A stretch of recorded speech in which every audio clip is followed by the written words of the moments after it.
예, 안녕하십니까. 방금 소개받은 제주연구원의 좌민석이라고 합니다.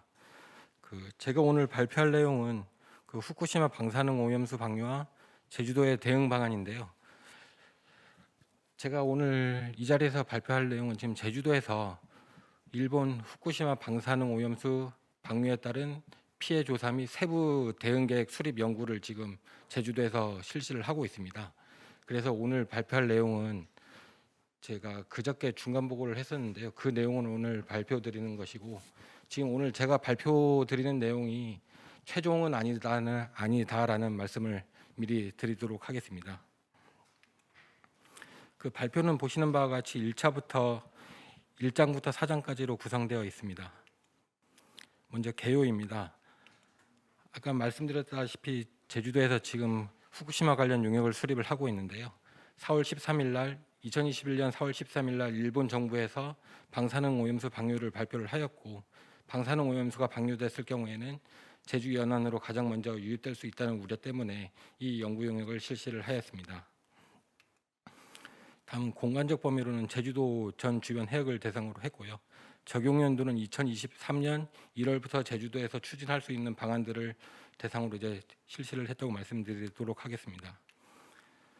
내용적 범위로는 제주 수산업의 대내 환경 및 여건 분석, 후쿠시마 원전 오염수 방류에 따른 예상 피해 조사 및 예측, 정부 및 타 지자체 대응 추진 동향 분석 및 검토, 해양수산 분야별 단계별 세부 실행 계획을 수립을 하였습니다.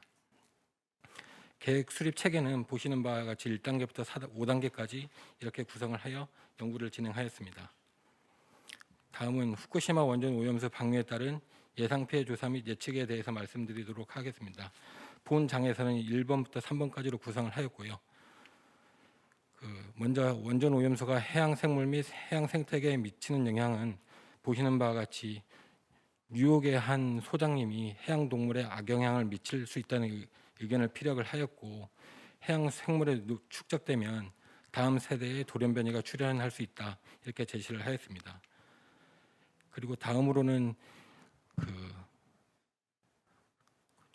와드 휘커 교수님은 콜로라도 대학에서 40년 동안 이제 방사선 관련 해양 생태계 연구를 하신 분인데요.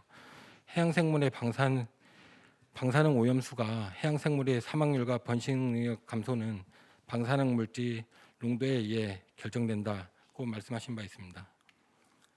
다음은 일본 해양 생물 방사성 핵종 모니터링 결과입니다. 일본 농림수산부는 방사선 이제 핵폭발 이후 꾸준히 이제 결과를 조사하고 모니터링하고 있는데요. 그 결과에 따르면 저서성 어류에서 총 세슘 농도가 후쿠시마 연안이 가장 높게 나타난다고 보고한 바 있습니다. 다음은 원전 오염수의 방류에 따른 예상 피해 조사입니다. 이거는 이제 후쿠시마 방사능 오염수를 방류함에 따라서 제주도 수산업이 얼마나 피해를 볼 것인가를 이제 조사하기 위해서 온라인 설문조사를 실시를 하였습니다.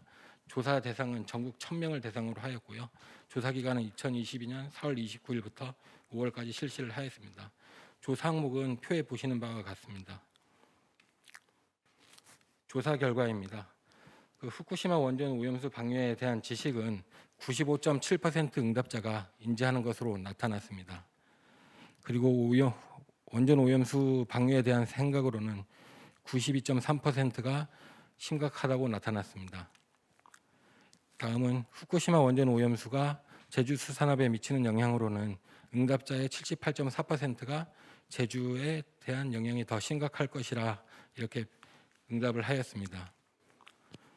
그리고 수산업 이외에도 관광업도 좀 설문조사를 실시를 하였는데요.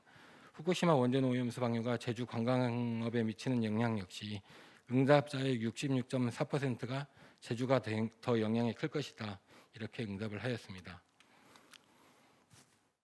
그리고 후쿠시마 원전수 오염수 방류 시 국내산 수산물 소비는 평균 46.7%를 감소하겠다, 이렇게 나타났고요. 이 부분은 국내산 수산물 소비입니다. 제주산 수산물 소비는 국내산 소비보다 높은 49.15%가 소비를 하지 않겠다, 이렇게 응답을 하였습니다.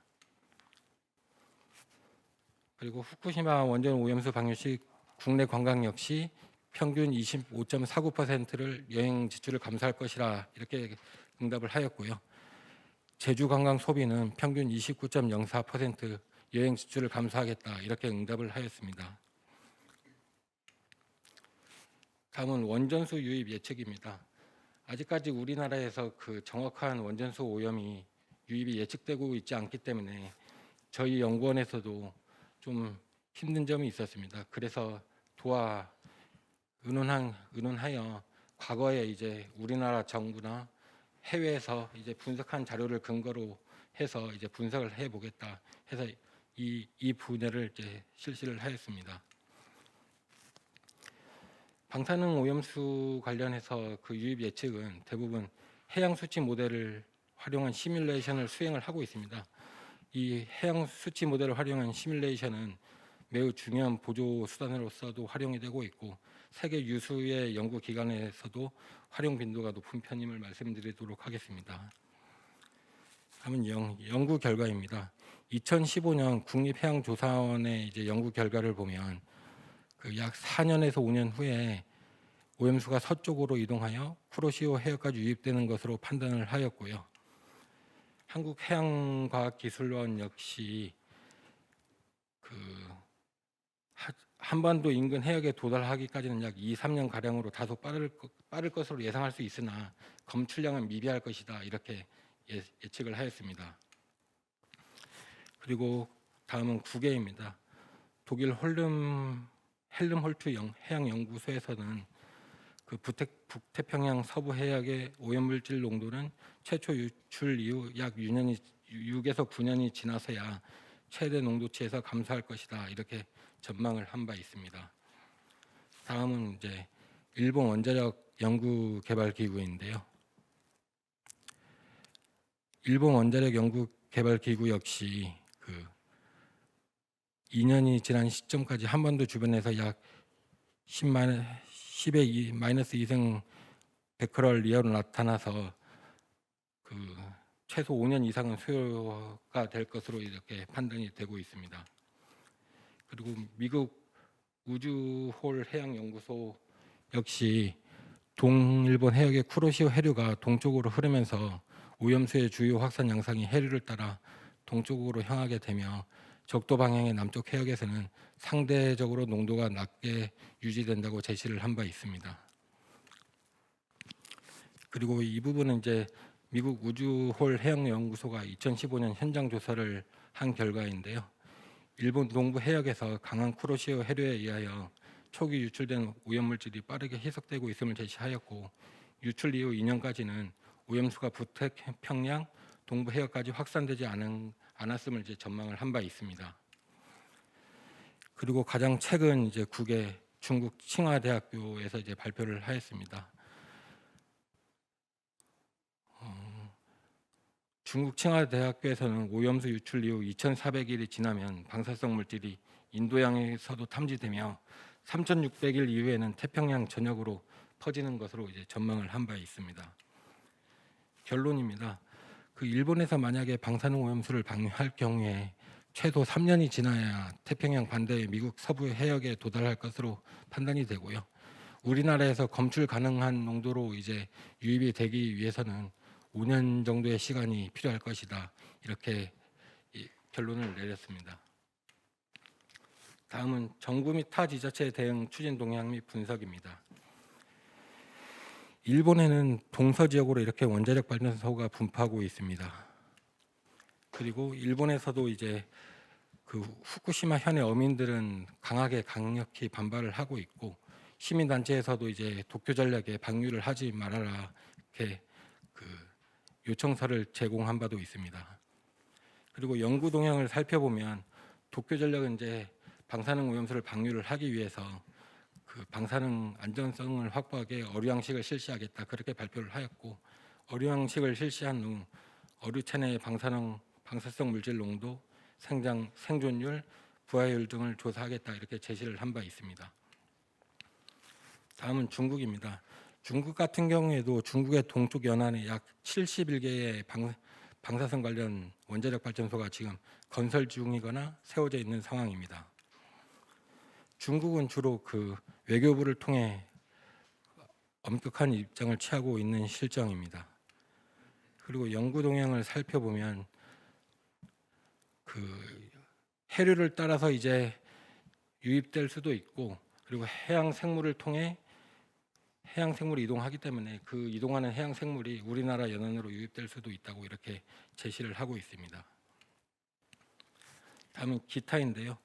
미국과 영국을 제외한 나머지, 미국과 영국은 좀 긍정적인 반응을 보이고 있고, 러시아, 북한, 대만, 그린피스 같은 경우에는 부정적인 영향을 미치는 것으로 지금 나타나고 있습니다. 다음은 중앙정부입니다. 청와대인 경우 2021년 4월 13일 문재인 대통령 역시 그 국제해양법 재판소의 잠정 조치와 함께 제소하는 방안을 적극 검토해보라 이렇게 제시한 바 있고요. 국무조정실 해양수산부 과학기술정보통신부 역시 지금 이러한 방사능 오염수에 대해서 지금 대응을 이제 추진하는 걸로 이제 알고 있습니다. 다음은 지방 정부입니다. 저희 제주도 같은 경우에는 일본에서 2021년 4월 13일 그 후쿠시마 원전 오염수 방류 발표를 한 직후에 그날 저희 연구원에서 제주 차원의 이제 대응 방안을 제시를 하였고요. 경상남도, 강원도, 그리고 부산광역시, 울산광역시, 전라남도에서도 지방정부 차원에서 이제 추진을 하고 있는 것으로 나타났습니다. 다음은 해양수산 분야별 단계별 세부 실행 계획입니다. 세부 실행 계획의 도출 원칙은 제주 해양 환경을 보존할 수 있는 계획, 그리고 제주 수산업의 피해를 최소화할 수 있는 계획, 그리고 국가와 제주도 특별자치도 정책과 연계한 계획을 도출하였습니다. 시행 계획 도출 과정은 보시는 그림과 같습니다. 먼저 해양 환경 보전 관리 측면에서는 현재 제주도에는 해양수산국이 있는데요. 해양수산국에는 수산정책과 해양산업과 해녀문화유산과 해운항만과 조직으로 구축되어 있습니다. 그 해양산업과에서 해양관리팀이 있으면 업무를 추진은 하고 있는데 체계적인 조직이 갖춰져 있지 않기 때문에 해양환경과 조직 구축이 필요하다 이렇게 제시를 하였습니다. 그리고 일본 방사능 오염수 유입 조사 확대가 필요하다 이렇게 제시를 하였습니다. 해양수산부에서 오염수 이제 조사 확대를 강화하겠다 이렇게 발표를 하고 있고요. 저희 제주특별자치도 해양수산연구원 역시 그 한국원자력연구원, 그리고 제주대학교 해양환경공단, 한국해양과학기술원과 이제 MOU를 맺은 바 있습니다. 이와 관련해서 오염수 유입 조사를 확대할 필요가 있다 이렇게 제시를 하였습니다. 다음은 방사성 핵종 흡수율 높은 해조류 종자 생산 및 자원 조성이 필요하다 이렇게 제시를 하였습니다. 영국의 작은 마을인 그 세라필드 근처가 이제 해결료 공장이 많은데요. 그 주변에 서식하고 있는 해조류를 분석한 결과 해수보다 많은 방사성 물질이 이제 농축되어 있는 결과를 보였습니다. 그래서 제주도 같은 경우에는 이제 해조류를 이제 자원 조성해서 방사성 물질이 유입수가 오염될 경우 그 해조류에 방사성 물질을 유입시키고 그걸로 이제 그 해조류는 폐기 처분하는 방안이 필요하지 않나 이렇게 제시를 하였습니다. 다음은 국민 안전 보호와 소비 유축 대응입니다.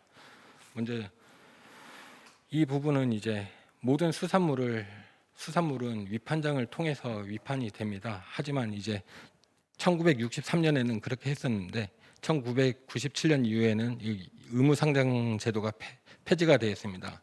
그래서 우리나라 국민뿐만 아니라 제주도민에게 안전한 수산물을 이제 공급하기 위해서는 다시 의무 상장제 제도 도입에 대한 검토가 필요하지 않나 이렇게 생각이 되어서 제시한 바 있습니다. 다음은 이제 산지 위판장 수산물 방사능 감시 체계 강화 이렇게 제시를 하였습니다. 아까도 말씀드렸다시피 수산물 유통의 첫 출발점은 산지 위판장이기 때문에 의무 상장제와 이제 연계해서 산지 위판장에서 수산물에 농축된 방사능을 감시할 수 있는 체계를 강화해야 한다 이렇게 제시를 하였습니다. 다음은 국제적 인증 획득을 제시를 하였습니다. 국제적 인증을 이제 획득함으로써 국제적인 이제 제주 수산물이 안전하다 이런 인식을 소비자들한테 제공을 함으로써 소비자들이 안심하고 이제 제주산 수산물을 소비할 수 있도록 하기 위해서는 국제적 인증 획득이 필요하다 이런 뜻으로 제시를 하였습니다. 그리고 제주 해녀 특수관광 진단 지원 확대가 필요하다 이렇게 제시를 하였습니다.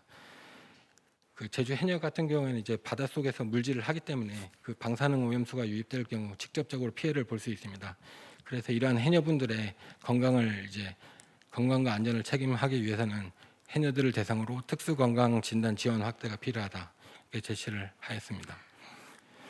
그리고 제주 청정바다 이미지 개선 사업을 제시를 하였는데요.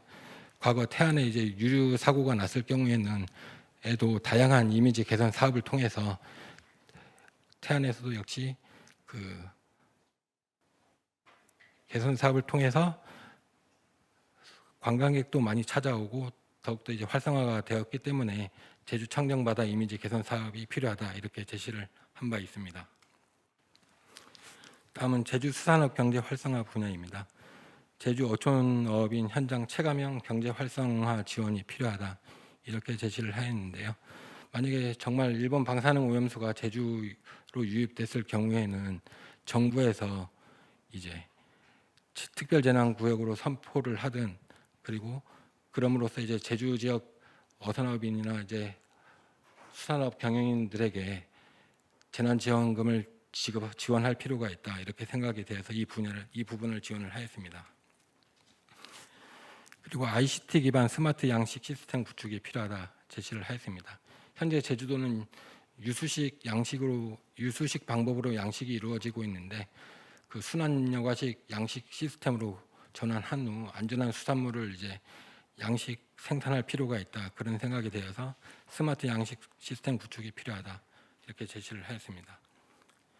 다음은 과학적 조사 연구가 필요하다 이렇게 제시를 하였습니다.